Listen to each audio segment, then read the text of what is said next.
Paramashivoham. Om Nithyananda Paramashivoham. Om Nithyananda Paramashivoham. Om Nithyananda Paramashivoham. Om Nithyananda Paramashivoham. Om Nithyananda Paramashivoham. Om Nithyananda Paramashivoham. Om Nithyananda Paramashivoham. Om Nithyananda Paramashivoham. Om Nithyananda Paramashivoham. Om Nithyananda Paramashivoham. Om Nithyananda Paramashivoham. Om Nithyananda Paramashivoham. Om Nithyananda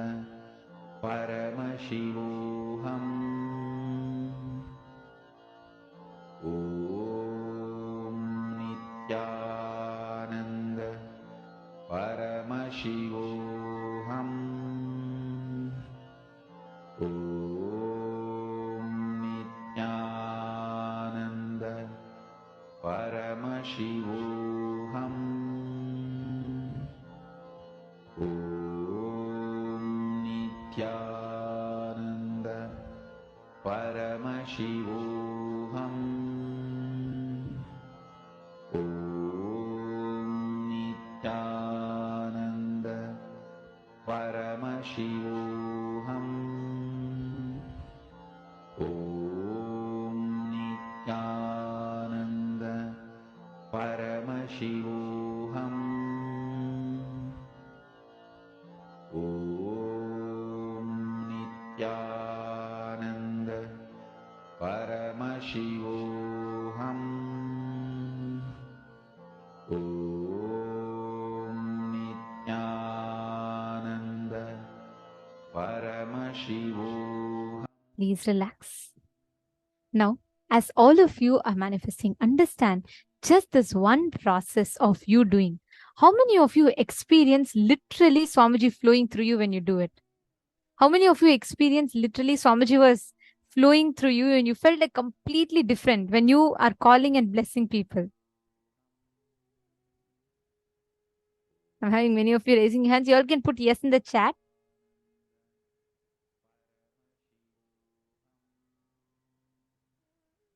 Wow, Ma Anita has posted a lot of energy in her body.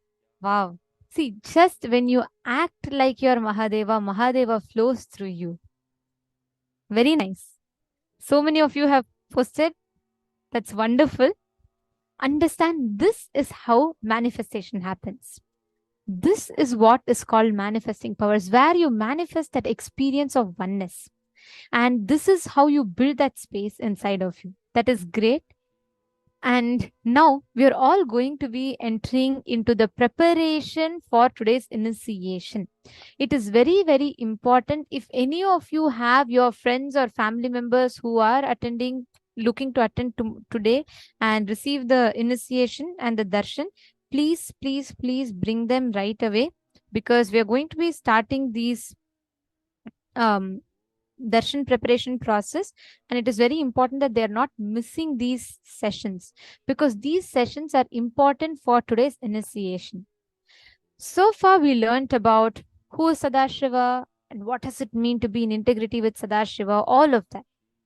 Now we are going to take off from Bhuloka and enter to the higher realms of life. We are going to start learning about the parallel universes. If any of you have your friends that are looking to attend today's initiation, please, please, please don't let them to miss. Bring them so that they can receive the initiation. Now, we're going to be listening to a very, very beautiful session from Swamiji, where we will be understanding about vertical time zones and parallel universes. Please listen to this. It's a very important preparatory session.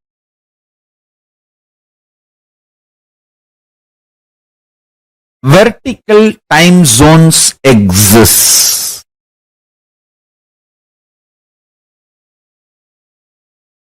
Please understand,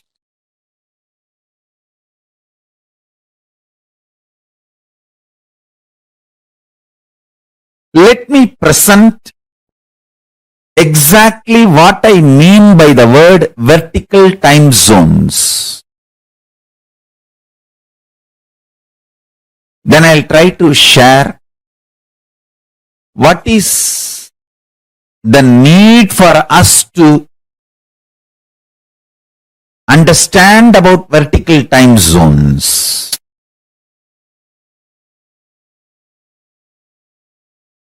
See, all of us know the time zones like Pacific time zone. We say East Coast time zone, West Coast, Central time zone. In India, we have Indian Standard Time. The time zones in this planet Earth is horizontal time zone.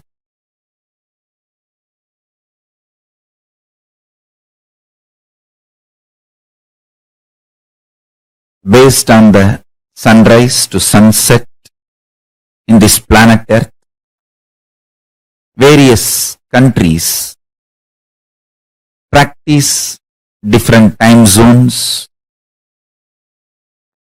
All the time zones observed, practiced in the planet Earth, I call them horizontal time zone.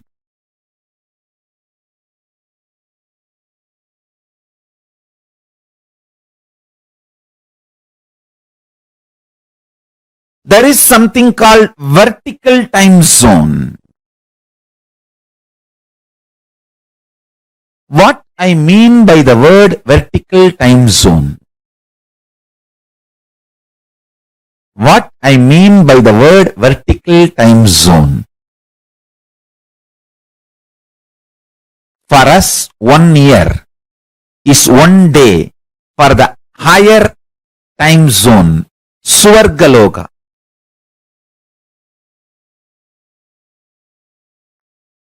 That is why Nataraja, the god of Swargaloka, receives 6 Abhishekam in a year. Because for Devatas in Swargaloka, the 1 year of Bhumandala, Bhuloka, 1 year of planet Earth is 1 day in Swargaloka. There are vertical time zones, Bhur, Bhuva, Suva, Tapa, Satya. The Satyaloka, where Brahma resides, there, 1 day of Brahmaloka is 4.32 billion human years. Understand? 1 day of Swargaloka means the vertical time zone above us. Bhur, Bhuva, Suva, Tapa. It goes and Satya, then beyond Satya is Vaikunta, beyond Vaikunta is Kailasa.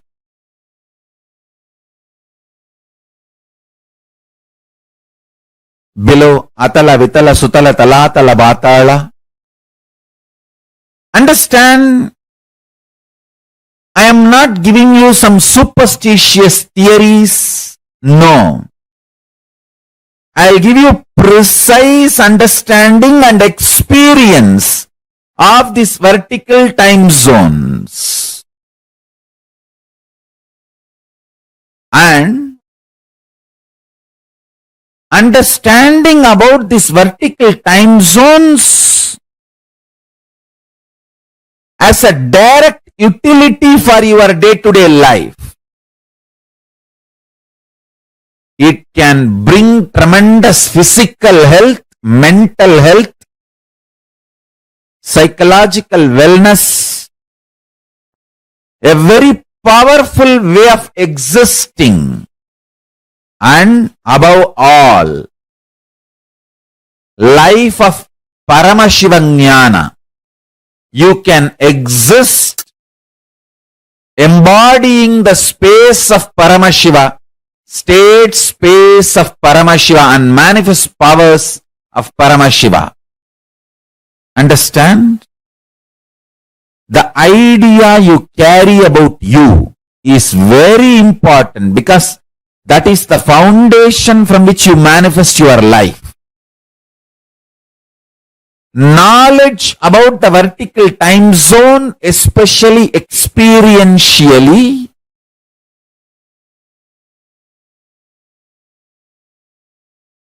can change absolutely your life for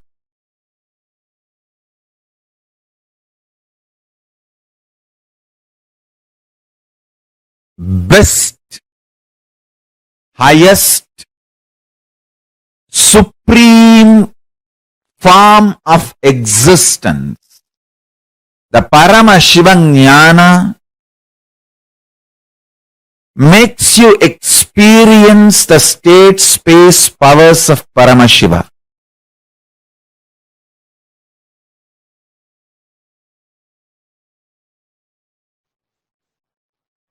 That superconsciousness entering into individual consciousness of you, your individual consciousness, and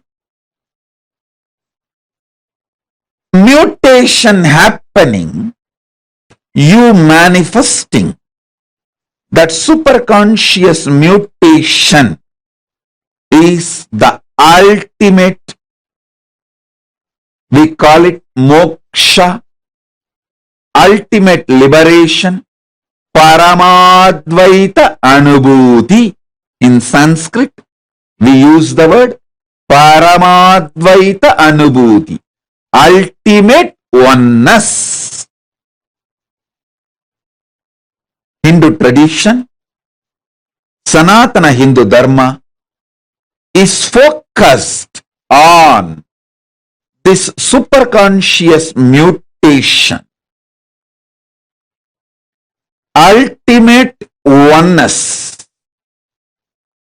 Sanatana Hindu Dharma reveals about this cosmos. It has vertical time zones, higher worlds, Bhuva, Suva, Tapa, Maha, Jana, Brahma, Vaikunta, Kailasa, the higher worlds and the lower worlds, Atala, Vitala, Sutala, Talatala, Mahatala, Bhatala. I'll project a simple description diagram of these lokas. Understand? Sanatana Hindu Dharma, the Hinduism, reveals about the cosmos, the higher planes, vertical time zones, and the lower planes, both. Just physical mutation and mental mutation happens in the lower planes of the universe. But conscious mutation, superconscious mutation happens in the higher planes of the universe, vertical time zones of the universe. Here I am projecting a simple description diagram of the vertical time zone.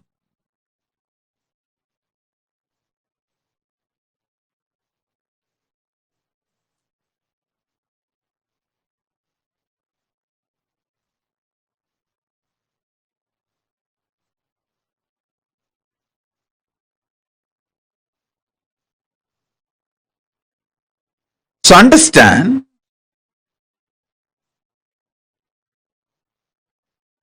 this is the rough description of cosmos revealed by Hinduism. The vertical time zones, Suvarloka, Maharloka, Janaloka, Tapaloka, Brahmaloka, is where conscious and superconscious mutations happen.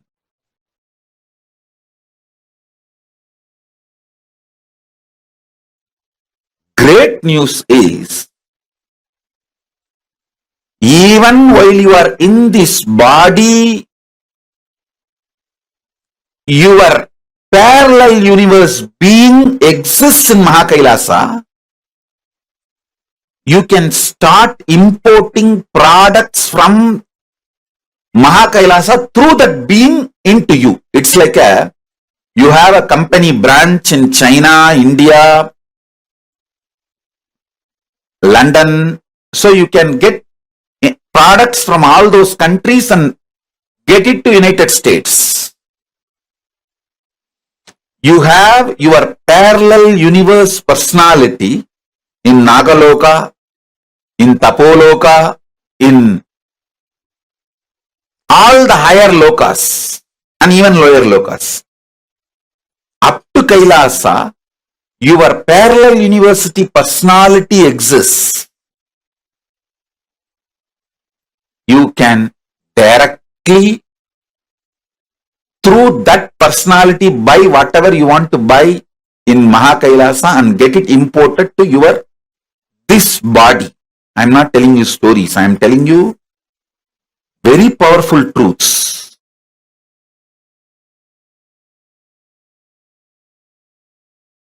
Understand, last few satsangs I was explaining about these 4 points.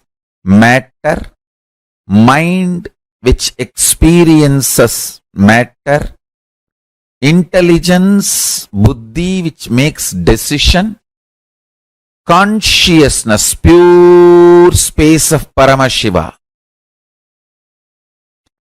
This 4 component put together is your reality. In horizontal time, all these 4 are equally felt. I can roughly compare like a 25%, 25%, 25%, 25%. 25% matter, 25% mind, 25% intelligence, 25% consciousness. That's the way you experience the reality. If the intensity of the consciousness increases, for example, the consciousness becomes 30%. So, its influence on the buddhi, intelligence also increases. So, intelligence becomes 30%. Then naturally the mind's intensity drops. The matter's intensity drops. So, this two becomes 20-20 and this two becomes 30-30.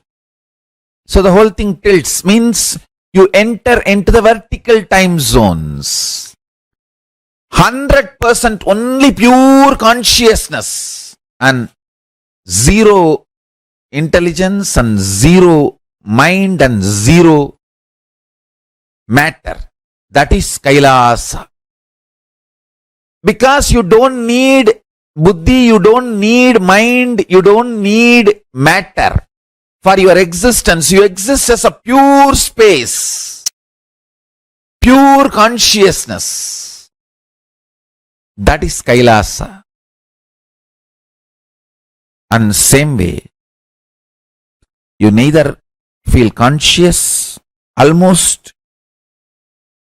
99.99999% only matter.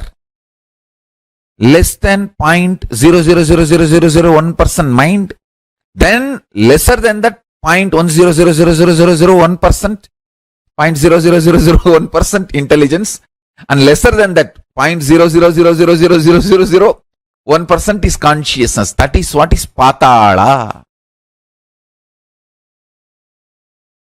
That is what is called eternal hell, lowest in the vertical time zone. Understand?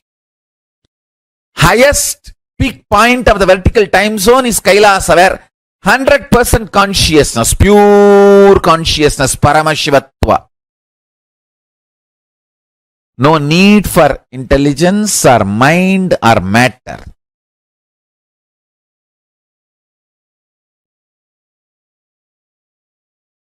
Then next is Satyaloka, where 99% is consciousness and 1% is divided into 3. 33.33 is intelligence and 0.33 is mind and 0.33 is matter. I'm giving you all rough equations for you to understand.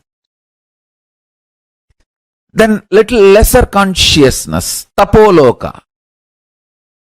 This is the way the vertical time zones are placed. Bhur, Bhuva, Suva, Tapa, Satya and Kailasa. The lower part, Atala, Vitala, Sutala, Talatala, Patala. Lower time zones.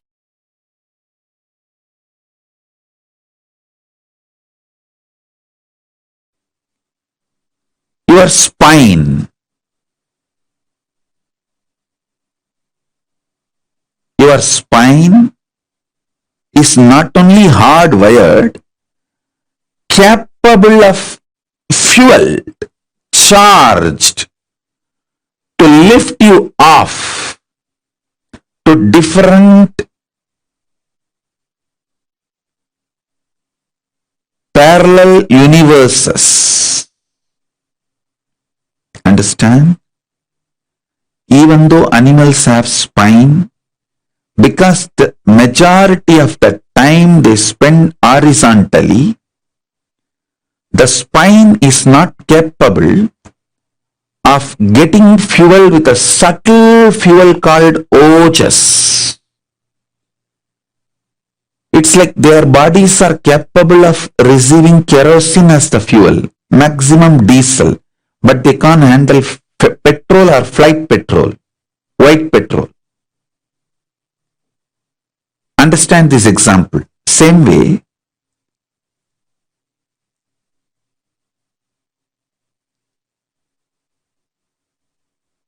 only the human bodies can handle, due to the vertical spine,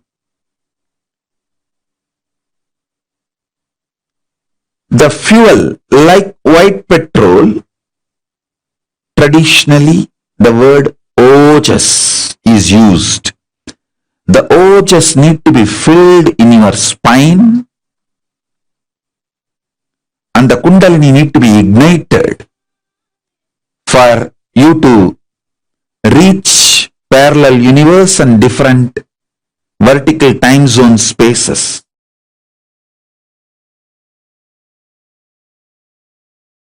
With consciousness as a fuel, you can straight shoot up to the different time zones. Move to different time zones. See, if you go to the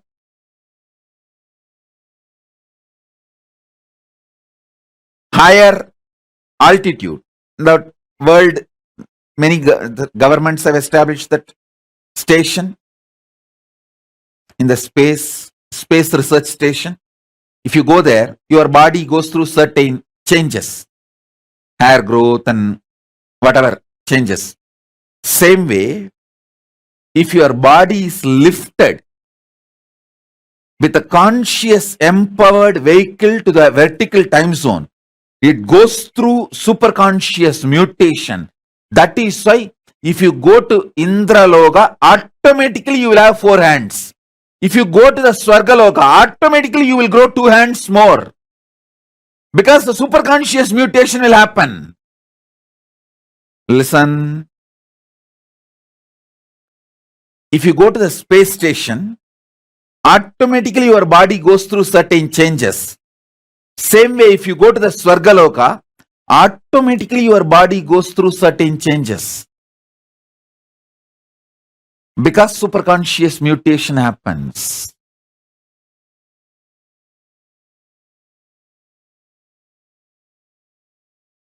Now focus on,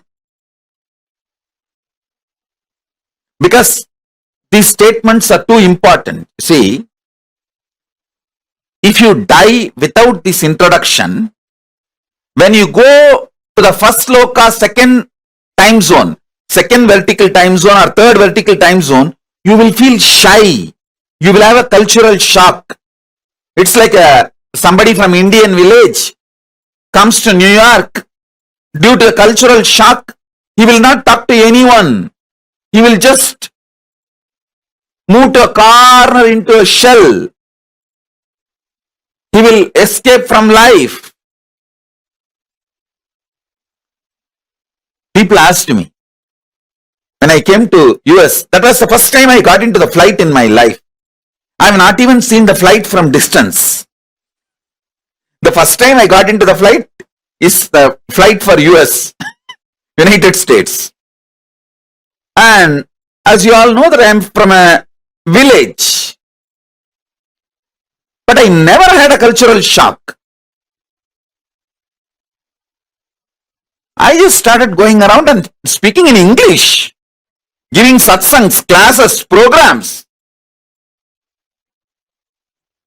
The day one I landed in US, I went to Chicago to pay respects to Vivekananda. The same stage, the auditorium in which Vivekananda spoke, I went there and offered my respects. Second day, my ASP, Anandaspurana program. First time I am doing it in English. Before that I have spoken in my own bottled English. But first time in outside India in my own English. People asked me, can we get a translator, Swamiji? I said no. I'll have to learn. Let me learn.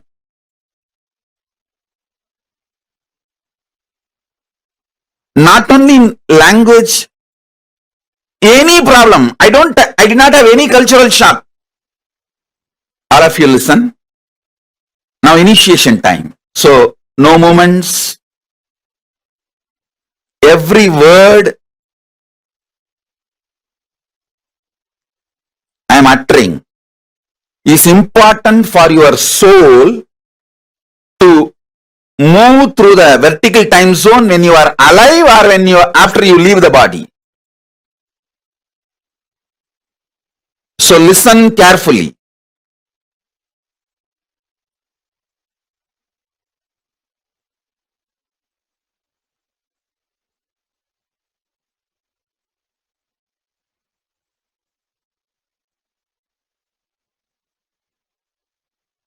Listen. People asked me, Swamiji, don't you feel a cultural shock? I said no. Because from the young age, in my village, Tiruvannamalai, I have seen tons of foreigners from all countries coming for seeking enlightenment. My gurus always had people from all over the world coming to them for enlightenment. So I was always near my gurus and saw all of that. Saw many of them. So how my gurus used to teach, I have seen. My gurus have already trained me to teach for the whole world, to be Jagat Guru. So I did not have a cultural shock. Now I am trying to train you not to have cultural shock when you go to Mahakailasa. See now, whatever I am telling you, If you internalize, you will not have a cultural shock, or you won't feel shy, you won't feel inadequate, not enough when you go to the vertical time zones.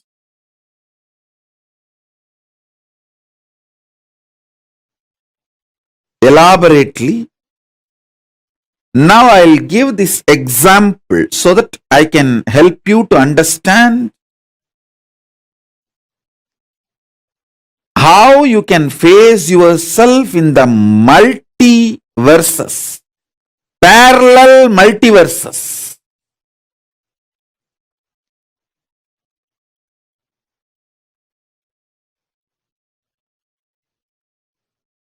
So for now, internalize this cognition. You exist in your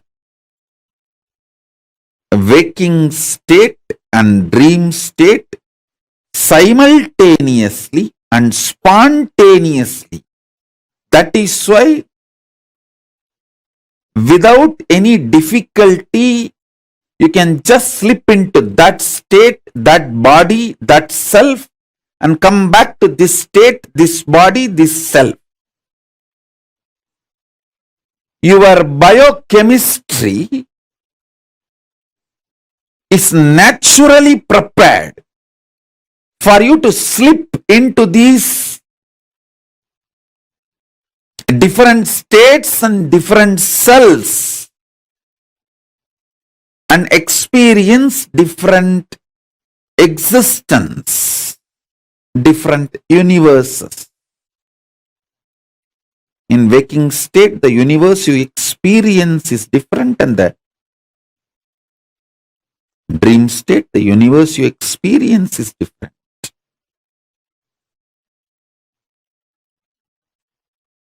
So with this understanding, expand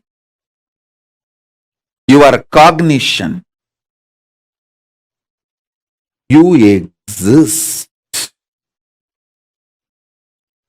in parallel multiverses like Suvargaloka, Maharloka, Janaloka, Tapaloka, and Kailasa itself. More than next to Tapoloka is Satyaloka, and beyond the Satyaloka is Vaikunta, the Parandama space. Satyaloka is the space of Parabrahma. Then the Vaikunta, Parandama space. Then Shripuram, Parameshwari's space. Then above all, Kailasa. Above the Kailasa, Maha Kailasa, Paramashiva space. Kailasa is where all the Anga Devatas and Avarana Devatas, everyone lives. People who achieved the Salogya, Samibhya, Sarubhya, Sayujya, Mukti with Paramashiva, all of them exist in Kailasa. In Maha Kailasa, he alone exists.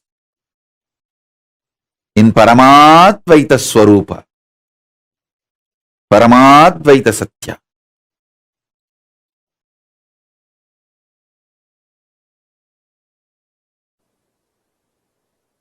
All of you have your presence in all 14 lokas. For example, in Nagaloka, there is a being with your face and snake body. I am giving you this as an example. In Tapoloka, there is a rishi with your face and the body of the rishi, Tapasvi. I will give you one more example. In all 14 lokas, you have your account, bank account opened. If you are intense in your tapas, in your tapoloka account, you have $1 million. If you are very shallow with your demonic attitude and aptitude, your demonic loka, the patala, your personality has practically zero money. Understand carefully. I'll repeat the example. All of you have your presence established already in all 14 lokas. The human body, human frame is such highly evolved hardware, highly evolved framework. If your consciousness is matured enough to handle the human hardware, you already have your presence in all 14 lokas.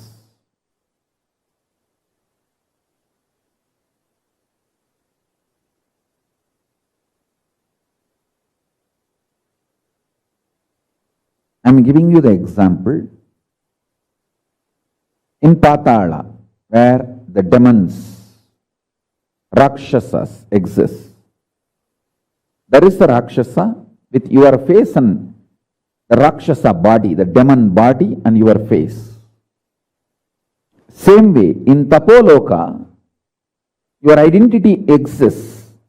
There is a person with your face and a tapasvi, great rishi body. The more tapas you do, your tapoloka identity is strengthened, empowered. The less demonic activities you do, your demonic personality in Patala Loka is slowly dissolved. He loses his power over you and he is also slowly dissolved and you are liberated. You have the freedom to strengthen any of this identity in this 14. You have a freedom to strengthen or weaken any of these 14 identities. You can be demon if you continuously come to powerful conclusions that demonic qualities are the best to succeed in this world. If you come to this conclusion again and again and start acting on this conclusion, be very clear, you are strengthening your demonic identity and you start planning your future in Patala, the Asura Loka. If you come to the conclusion, very dharmic way of living, win-win, will always be the best strategy.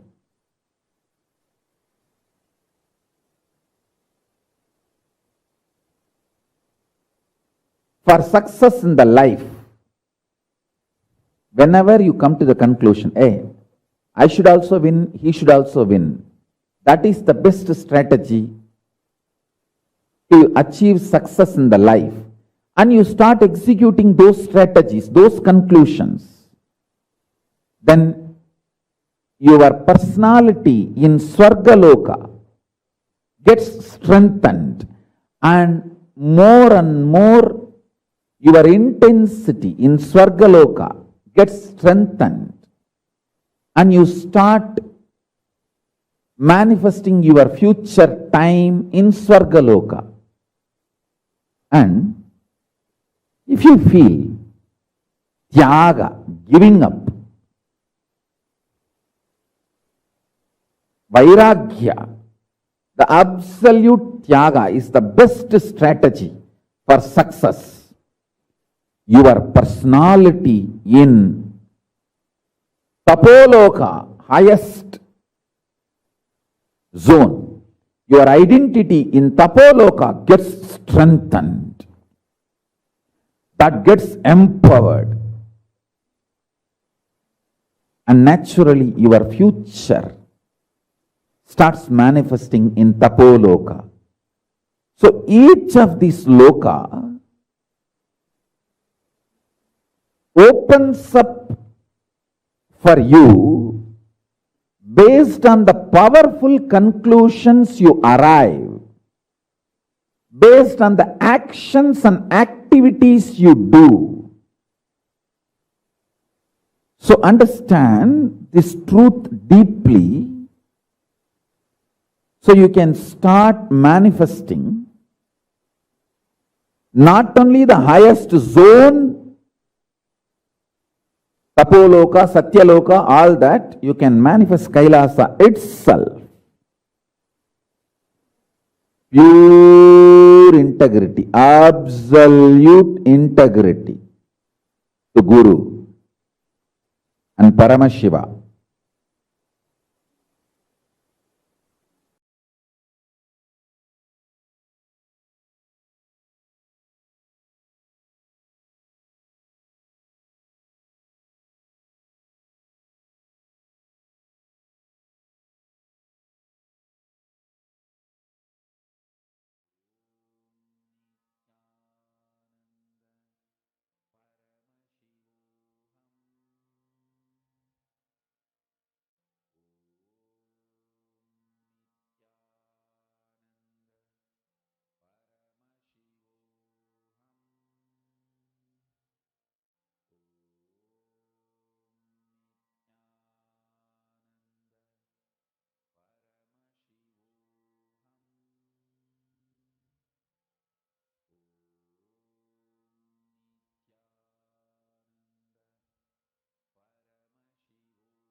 Nithyanandam, so beautifully Swamiji took us through a very, very, very powerful revelation about the existence of parallel universes and how Swamiji is giving us all that powerful experience, the experience of the parallel universes to us. I did see some of you had questions, and definitely now during this time we will be taking up your questions, answering your questions too.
Feel this is like the first time you're hearing this. How many of you felt like, wow, existence of parallel universes, like these things actually exist? We all get so scared about all these concepts about aliens. We all have been literally terrorized by these concepts. But Swamiji says that these things, not only do they exist, but they are our own extensions. Like we exist in multiple planes of existence. Okay, so now there are some interesting questions. So a question earlier, I think Malita had asked. Just trying to get that question.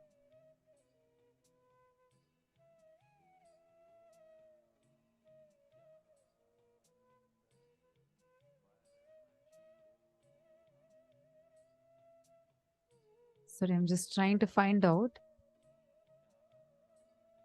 I remember the question. I'm just going to answer the question because I'm not really getting the question on the chat. There are too many Zooms. So I'm just going to answer the questions. The question was whether these things that Swamiji is mentioning about actually exist. Like, do all of these things really exist? And do they have like a physical existence within Earth? Or is it like elsewhere? Or all these things existing in Earth? Actually, Mom, so I wanted to answer that question. The first thing is, yes, these things exist, like actually exist. And these things don't exist within this planet Earth. Actually, Swamiji says the entire known universe itself is only Bhumandala. So there are 14 planes of existence. Out of that, the middle plane is called as the Bhumandala, where we all are existing. And it is not just our planet Earth, and it's not just our solar system, or not just our Milky Way galaxy. It is the entire known universe that we have. That entire known universe is Bhumandala. Now, beyond this known universe, several millions or billions of light years away from us, there are various lokas that exist, physically exist, that you can actually travel to and come back. It's like how if I say, okay, I'm in India. So now if I want to travel to the US, I know US is a physical place that is existing. May not be my neighboring country, but that's a place that I could travel to and come back. Right? How many of you are getting this? Like that, these things actually exist. These are existential reality to which you could go visit and come back. And as Swamiji said, he is giving us, like, you're getting to know how the parallel universe existence is, and you're well versing yourself with the parallel universe existence, and you're getting to know about how these planes exist, and how even after you leave the body, you will have the option. You can choose to go to any of these lokas and not have a cultural shock. Malita's sage, I hope you understood, Ma. Ma Yogananda Rupin is asking, would we be able to travel into the other lokas physically? The possibility, yes, it exists. Like Muchukunda Chakravarti, he was a great king, the devotee of Paramashiva, who goes physically to the Sargaloka and comes back. So, and even Nachiketa, he also goes to the Yamaloka and comes back. How did they do it? Because physically you going is possible. And right now, when you are sitting in the initiation, first you're going to get the ability to connect to the parallel universes. You will actually be able to, your consciousness will be able to travel and come back. And you will also see today during the initiation, you will also see your ancestors, whoever you want to meet. When I say, the moment I say ancestors, all of us will think some ancient beings that had once prevailed on this planet. Actually, even your near and dear ones who have even left their body, you could meet them, and you will be able to receive their blessings, experience completion with them.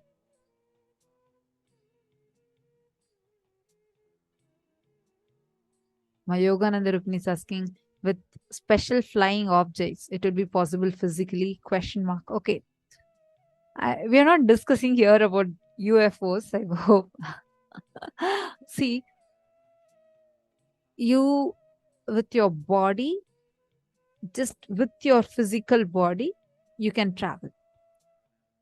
And in ancient times, we had the science of the Vimanas, the Vaimanika Shastra, details out how to prepare planes, like flights, which can take us through different lokas.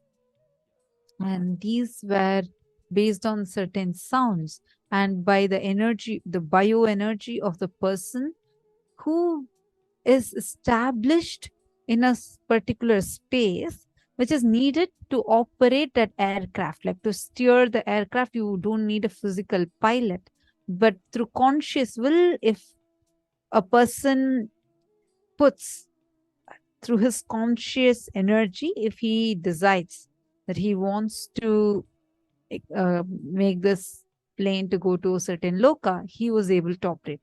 Otherwise, imagine and see a 7-year-old kid, Nachiketa, he travels all the way up to Yamaloka and comes back. Yamaloka also exists as a part of Swargaloka itself. Mahongs is asking, I remember Swamiji appeared at different locations in form a few years ago. What power is that called? Kamacharatvam. Wherever you want, you can appearing at multiple places. Yes, we have a video recorded footage of Swamiji appearing in 2 places at the same time. One was being live recorded in the Pada Puja, and at the same time in a different place in Chennai, like in Bangalore and in Chennai at a time, Swamiji had appeared and given darshan. And we'll share about this in the further days. We are going to actually manifest that as a power. Okay. So shall we enter into the session itself, like the exercise? Any other questions anyone has?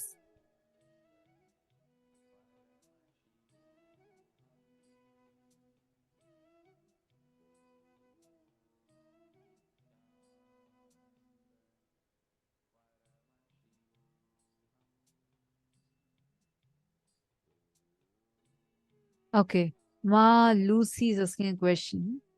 I have made a decision to be in full integrity with Paramashiva, others and myself from now on. How do we protect ourselves from falling out of integrity when decision and commitment are made, but then circumstances change, making it difficult to fulfill? Is completion needed with it and person, or should another commitment be taken with the same person and make sure to fulfill it? Ma Lucy, both of these are okay. It can be either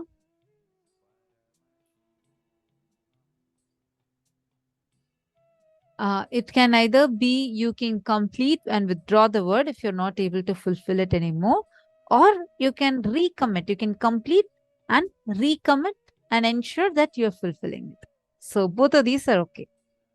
I hope that answered your question, Ma Lucy.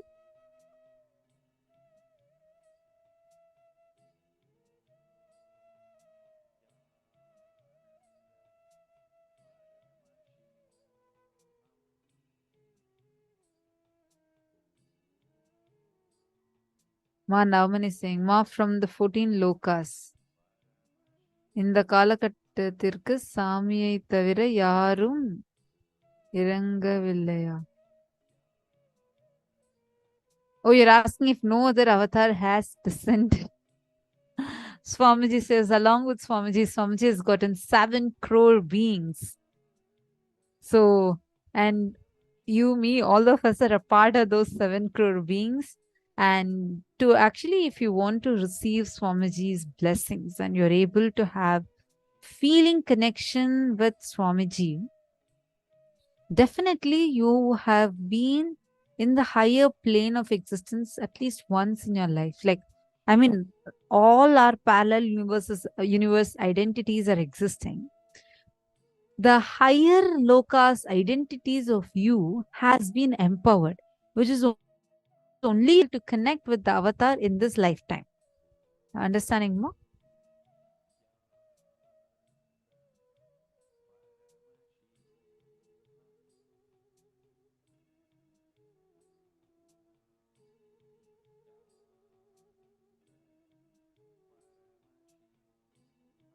So now let's do the internalization exercise.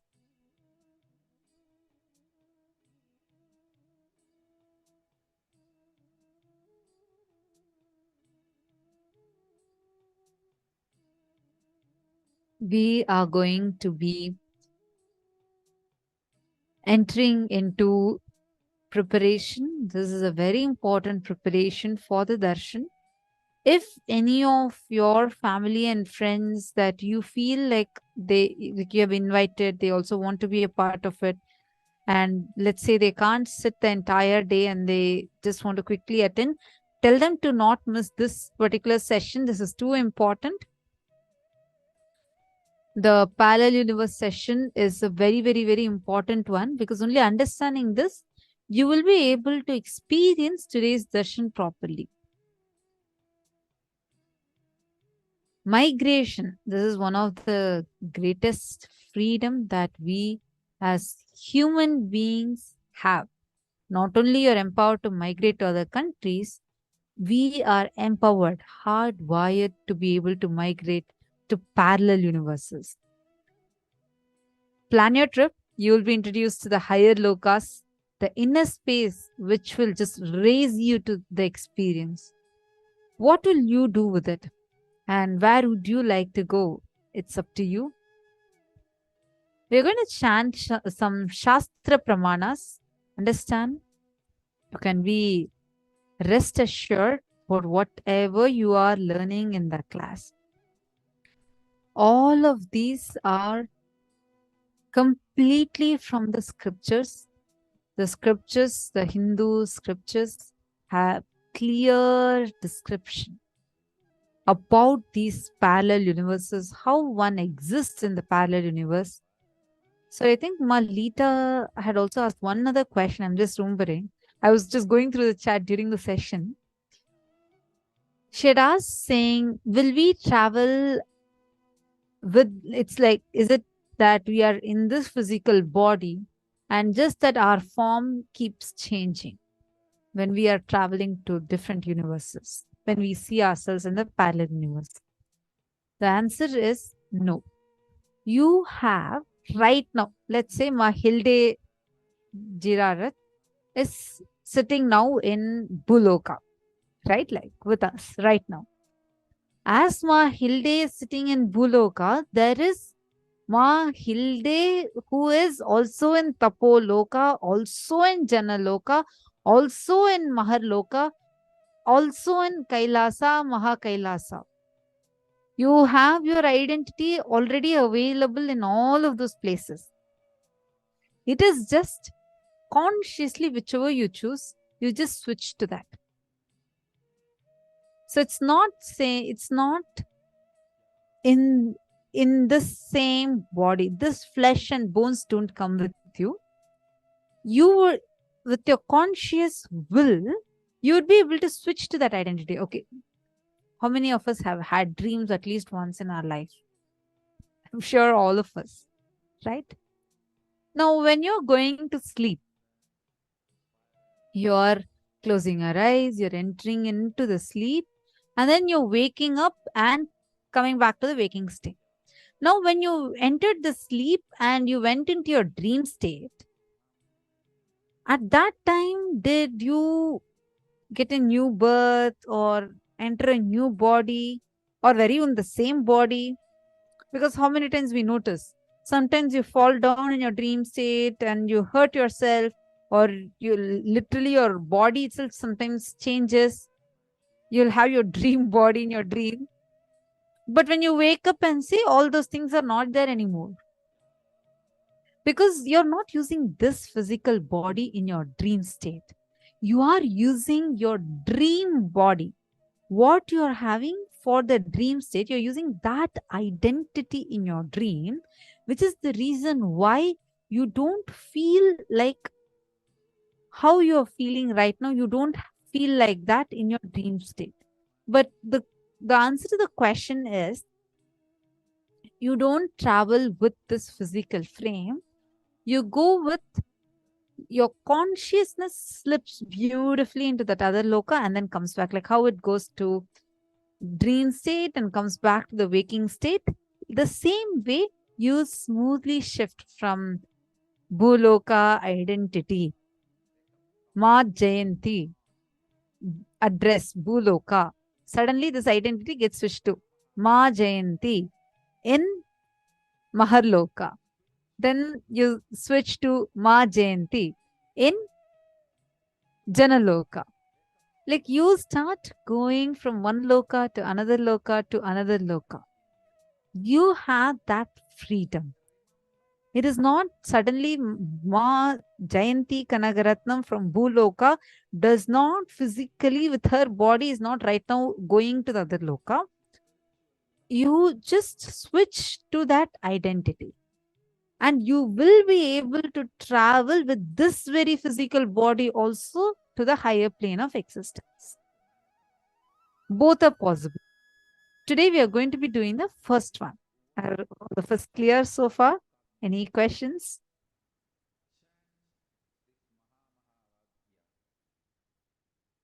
Sonia was saying it's like a video game. So, Ma Zhang Liang is asking, Ma, could you please share what you saw when you went to another universe? Ma Joyce. Actually, for me, this experience happened in 2014. First time we went to the Shivoham process, and I was a teenage kid. I really thought like these experiences and all would come only for adults who have been doing a lot of uh, spiritual things in their life. Only they will get. That's how I used to think. And I just wanted to go and be with Swamiji. So that's the only reason I was going to the Inner Awakening in Cambodia, the program in Cambodia, 2014. I think many of you would be like, oh my God, Ma, you keep referring to 2014 one.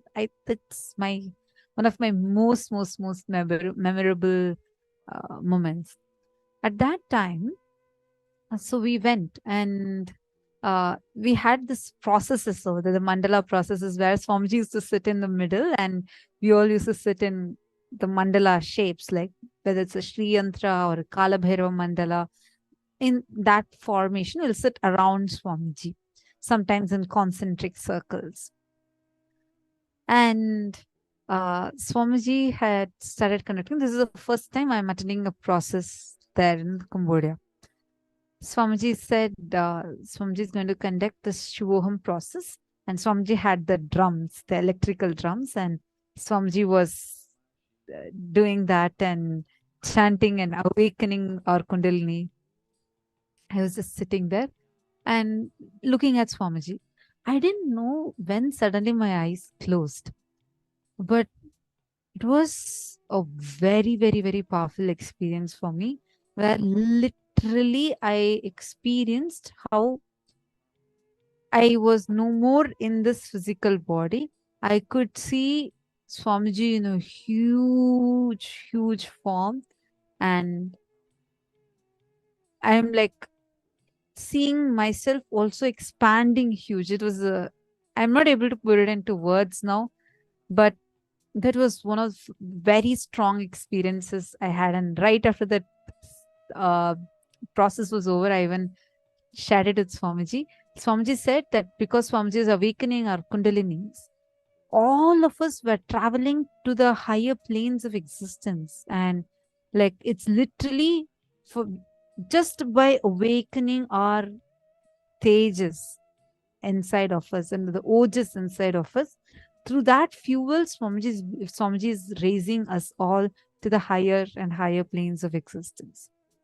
It was, I could actually was able to see like everything turning very gold, and it was really, really powerful. The best thing I remember so clearly was Swamiji just growing huge and like a big lot of light. And I'm sorry, I'm not able to describe it clearly, but this was what I had seen very first time and I had experienced. This was it. And this happened in 2014. Okay, now let's enter into the process. First, we are going to chant some Shastra Pramanas for us to understand about these lokas.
Are you able to hear me now? Nityanandam. Yes. Swarloka. The first loka is the Swarga Loka or Suvar Loka. It is absolute peace and joy. All upgraded life than planet Earth. This Shastra Pramana is from the Mrigendra Agama, where it says, Tadu nakoti swarlokaha swargiya varya samashrayaha.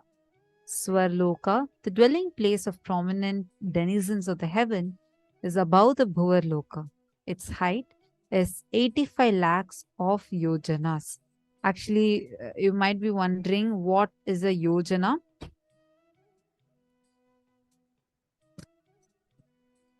Yojana is approximately, one yojana is approximately equal to 15 kilometers. 14.5 kilometers, like 14.5 kilometers is one yojana. This is an ancient method of calculation. So you can put your calculation together. So it's 14.5 kilometers times 85 lakhs. So it's this far away from us. That is the first loka, the Swarga Loka. And the next loka is Mahar Loka. It is much higher than Swarga Loka, and higher level beings go there. It's the loka where the highest peak possibilities can be experienced. And Mahar Loka is where other eminent sages, like it's the abode of Marichi and such other eminent sages, which is above the Swarga Loka, raising to the height of 2 crores of yojanas. So here, crores is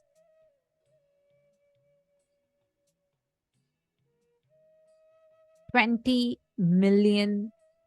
Yeah, 20 million is 2 crores of yojanas, 20 million yojanas. So you can multiply it with 20 million times 14.5 kilometers. So that's the distance it is from our plane of existence.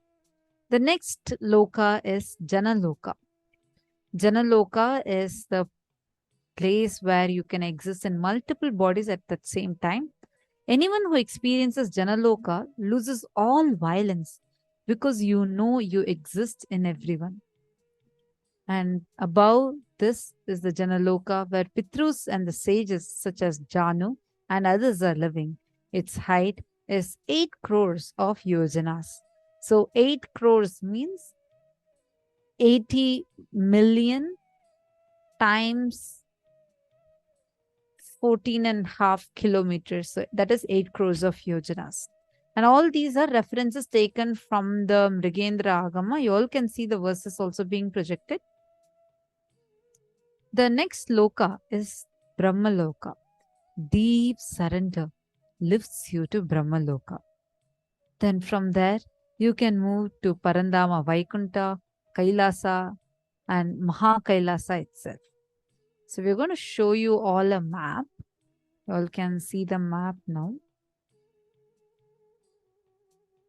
What is the loka and who live in these lokas? As well as you can see the inner space that is needed to achieve this lokas. I hope all of us are able to see this.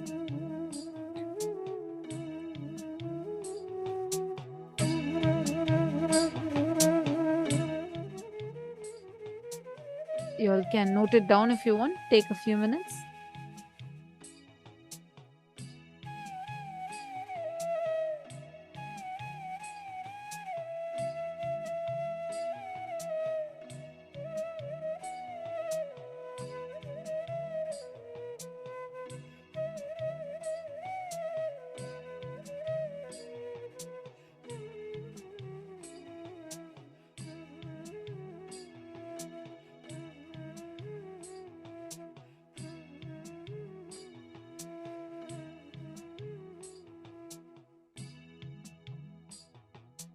Carolyn, the tech team video is spotlighted. I request if you can just put the view, you can just change your view in the Zoom, then you'll be able to see it easier.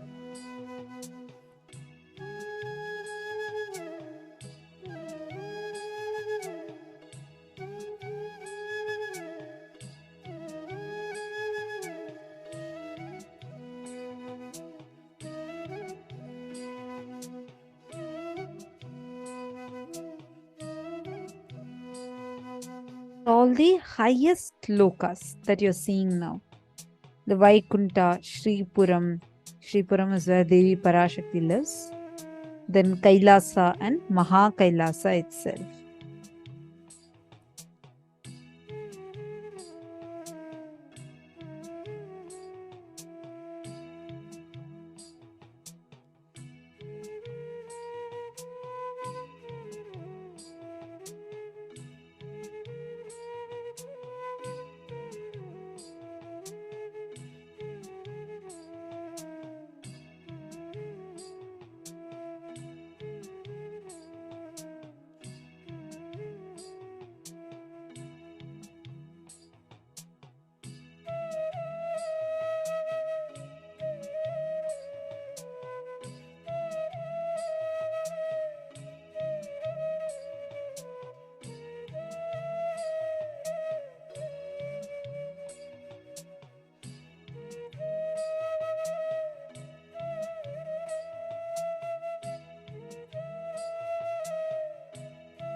Ma Minal Kashati is asking, who are the Anga Devatas and Abharana Devatas? Sure, I'll explain, Ma.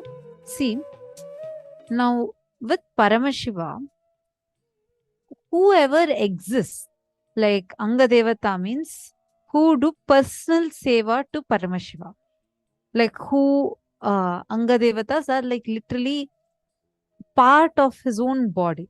Abharana Devatas are like who are also doing the seva to Paramashiva, but not the physical seva. Like, for example, I'll just give you a simple example.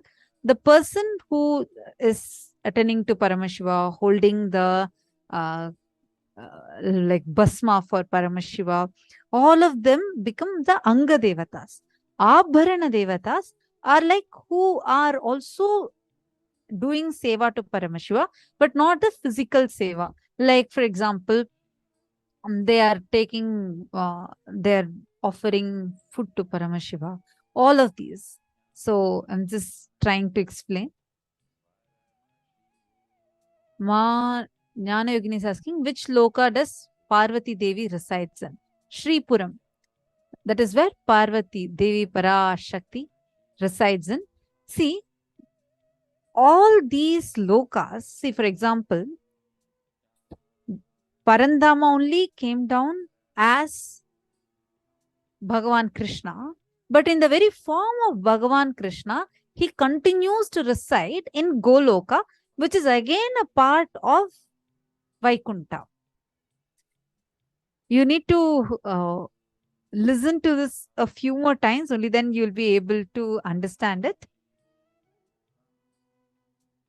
Okay, so now with this, shall we all move to the power manifestation session? You all have your partners already from the previous rounds.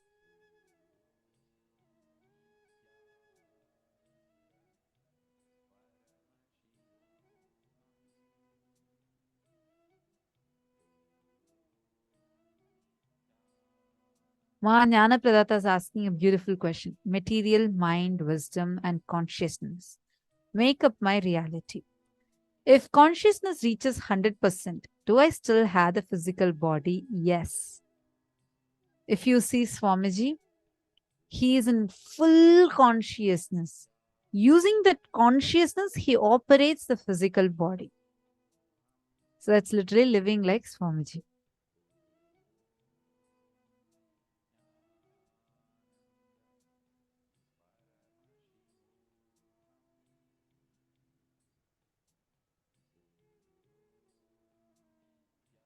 Let's all enter into the power manifestation. Please quickly get your partners. We are going to be doing the power manifestation. Did you all enjoy the last round where we called people and blessed by sitting as Swamiji? Ma Harlan Gomez, don't worry. We'll send this as an email to you today. To all the participants, we'll be sending out this mapping as an email. So don't worry. Yes, Ma Mohini Lata. There were a lot of things to learn, and we will be sending this as an email to all of you. So don't worry, you're not missing out on anything. Ma Joyce is asking, are there any devils in some universes? Yes.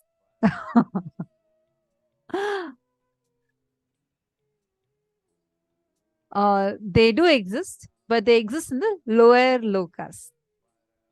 You are thinking probably we will say no, they exist, but they exist in the lower lokas. They exist in the patala, atala, vitala, sutala, talatala, mahatala, patala. These are the 7 lower worlds. Like people exist as Naga body, with the Naga body and their face. That is in the lower lokas. Are you clear, Ma?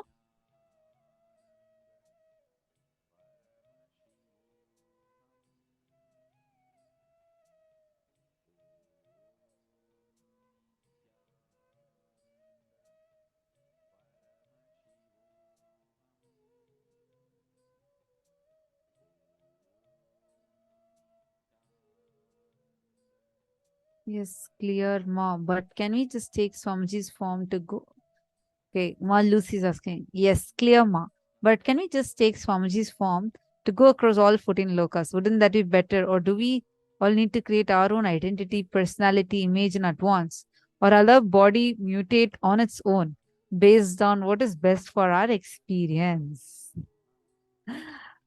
Ma Lucy, Swamiji is the one who is actually going to be taking us through all these planes of existence. If you have the feeling connection with Swamiji, that is enough. See, you don't need to create a new identity. You thought, okay, oh God, what to do in this loka itself? I'm struggling with my identity. Now I'm having to create 14 more identities. Oh God, how am I going to manage all that? Ma Lucy thought through too much, I think. Don't worry, relax. Swamiji is going to take you through that, whichever plane of existence you want to go to, however you want to experience. Swamiji will take you to that. All you need to do is sit back, relax, enjoy your journey. He will take you to the best plane. You can just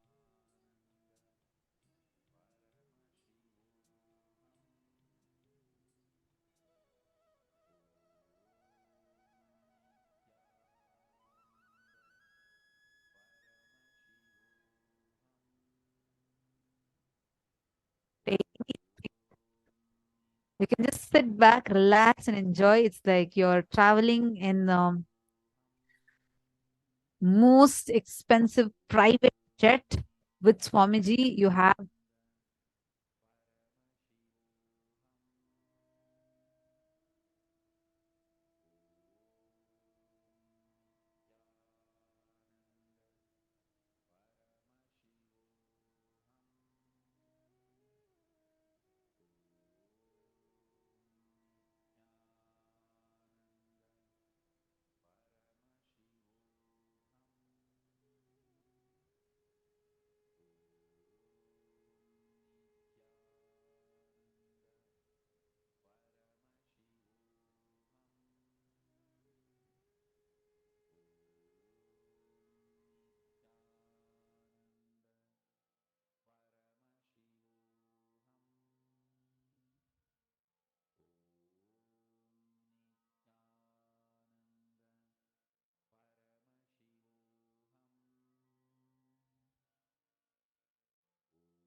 Nithyanandam, are you all able to hear me now? Is this better?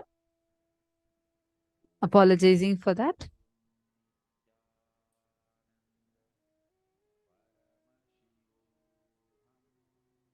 Okay, sorry for that. Yes.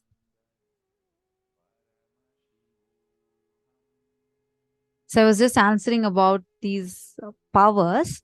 See, Malusi, whichever loka you are traveling to, or by being here itself, if you manifest certain powers, whenever you manifest some powers by being in intense oneness, automatically you are empowering your Janaloka identity.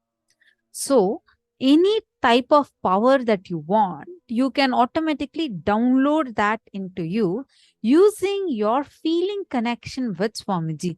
See, like how we all have our 4G, 5G internet, the best Wi-Fi to be connected with. Like you have all these Wi-Fi's, right? Like internet you're connected with and connected with 4G or 5G, and then you're downloading all your apps. If you are connected to Swamiji, you are connected to the best ever internet, or I don't know what to say, because all the powers that are there in the universe, you can just download it and access it. It is that easy, that simple, and that sweet. All you need to do is just enjoy your feeling connection, and he just gushes into you and manifests any power that you want. And that's what has happened so many, many times with so many balasans. Actually, I remember one of the kids when she was to write a French exam. She had like playing, and she was like playing and doing all the temple rituals and didn't focus on learning, studying. And the exams have a certain specific way that you should study in a particular specific way, and you should answer only using those exact words and all, right? So she was learning French. One Gurukul kid, she was learning French. And the French, there was the mentor came. Actually, she was learning 1 or I think 2 years ahead of her. Like she was to do 10th grade, but she was attempting for 12th grade. So the mentor came and asked, see, you have 2 more years. Do you really want to attempt this exam? You have this exam in next 1 week. You have a French listening exam, meaning they'll play a French audio and you're supposed to write based on whatever you hear. Do you really want to attempt it now? Because you need a lot more preparation. Or do you want to attempt it 2 years later? Gurukul teachers are not really like how you see in the outer world. The very schooling system is completely different. That's why the kids attempt things much ahead of their age. We had kids that were just 10 years old who did the 10th exam very successfully. So the kid said, no, I really want to do this. I'm sure I'll be able to do it. And 1 week passed. She prepared with whatever she could. She went to the exam. And once she went to the exam, the French accent and what she was trying, she was listening. Like she goes to that examination hall and she sits, they play an audio. The audio is played twice and then she's supposed to write. So the audio starts playing and she is like, oh my God, I am not able to understand the word. She was freaking out. So the first entire time when it was played, she could not hear anything. And then second time they're playing, then she's like, Swamiji, you should save me in this. And she's like praying to Swamiji and saying, Swamiji, somehow save me. I don't know what to do. All of a sudden, the audio, the recorder from which the audio was playing, just stops towards the end. It just stops. It crackles and just stops. And she hears Kalabhairava Ashtakam playing inside of her. And she knew Swamiji is only doing this. And immediately, in a few minutes, the recorder starts working properly. And because of the glitch that happened, the examiner was forced to play the whole audio twice. And she listened to the whole thing and she knew all the answers and aced the exam. That cool is Swamiji. Swamiji is like, he's available for us. And anything you want, you can just connect to him. He will download the powers into you. He will manifest for you in such sweet ways.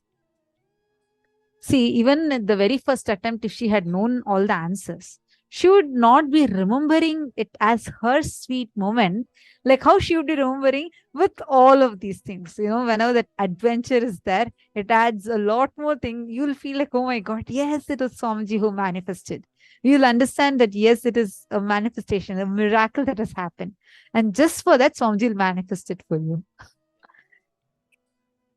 Yeah, I see Ma Lucy's with wide smile.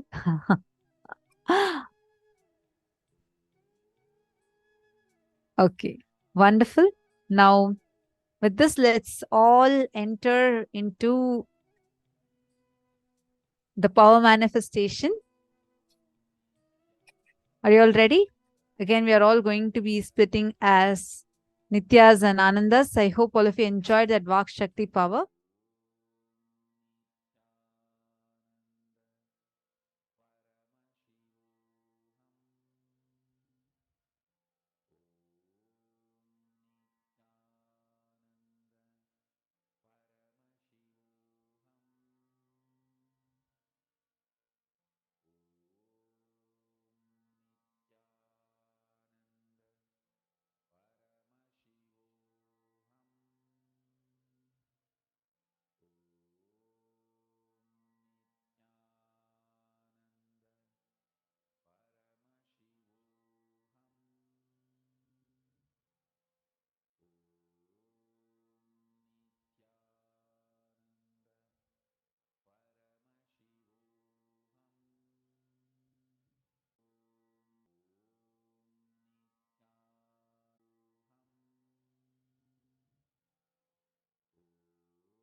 let's all get ready now to manifest, and hope all of you had a very fun session on having the new clicks, understanding about parallel universes, how you exist in different planes, and which zones, how you exist in different time zones, everything.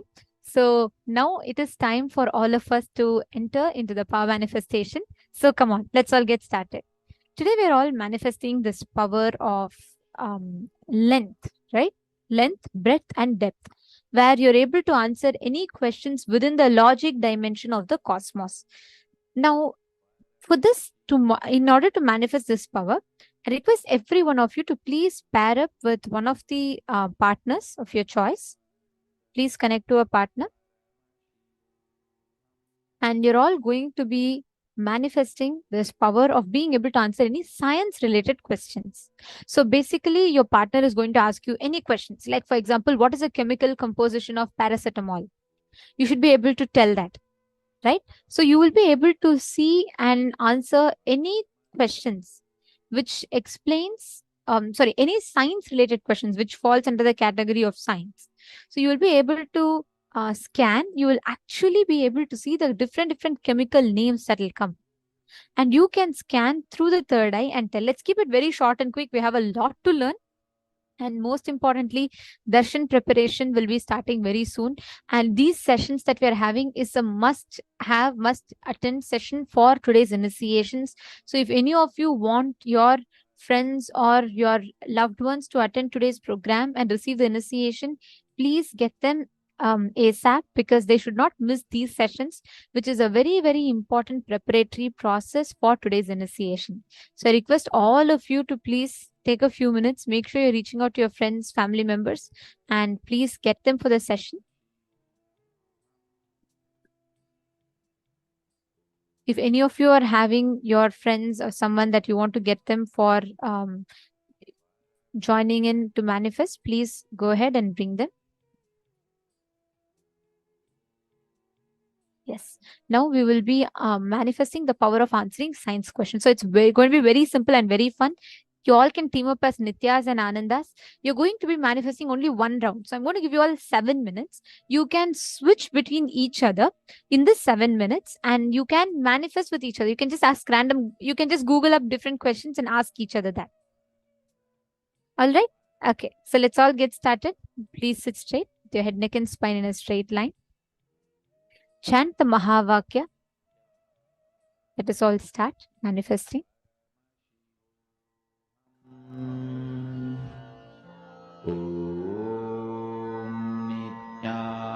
Nithyananda Paramashivoham.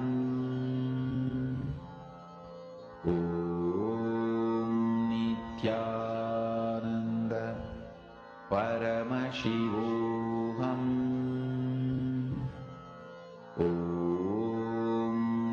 Nithyananda Paramashivoham. Nithyananda Paramashivoham.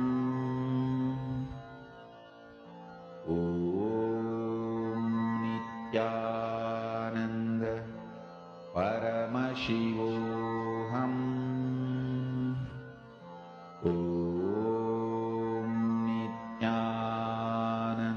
Paramashivoham.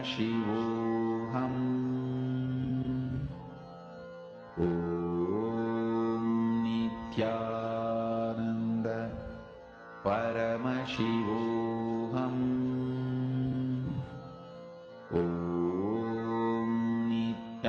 Nithyananda Paramashivoham. Nithyananda Paramashivoham.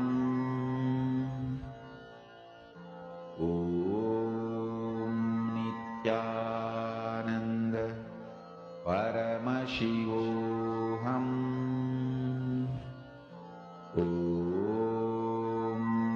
Nithyananda Paramashivoham.